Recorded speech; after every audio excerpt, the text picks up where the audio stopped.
So ayan mga kabarangay natin sa Pasig.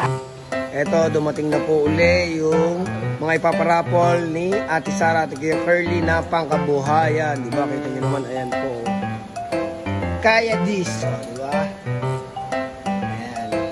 Kita nyo po, napakaganda oh. Ayan oh. Lagay ng mga kung ano-ano. Kung magtitinda kayo ng pares or siomai rice. Oh, ayan po yung loob. Oh, lagay ng mga gasol, tangke, kaldero. Ayan po. Diba? Yan po yung ipaparapol ni Ate Sara at ni Kuya Curly. Ayan. Kaya this. At ito pa po yung isang pedicab. Ayan po. Pang deliver po ng mga tubig or soft drinks. Na ayan. O, diba?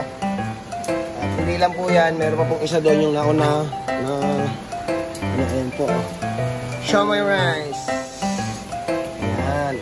Tatlo na po sila at napakaswerte po ng mga mananalo sa raffle na yan dahil instant pangkabuhay na kagad, di ba? Ito nyo naman.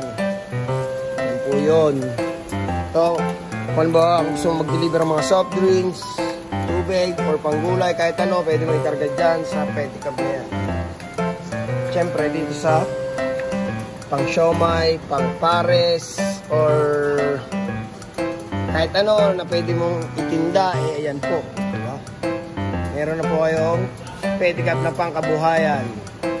Handog po ni Ate Sara at Kuya Curly. Ayan, ganda po.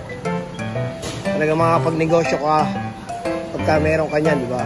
At handog lang yan ng St. Gerard sa raffle. Kaya po, yung mga may pamaypay po, huwag nyo pong iwawala at yung number po niyan ang ipaparapol. Pag nabunot po yung pamaypay nyo at may number na ganon, eh, panalo na po kayo agad na ito.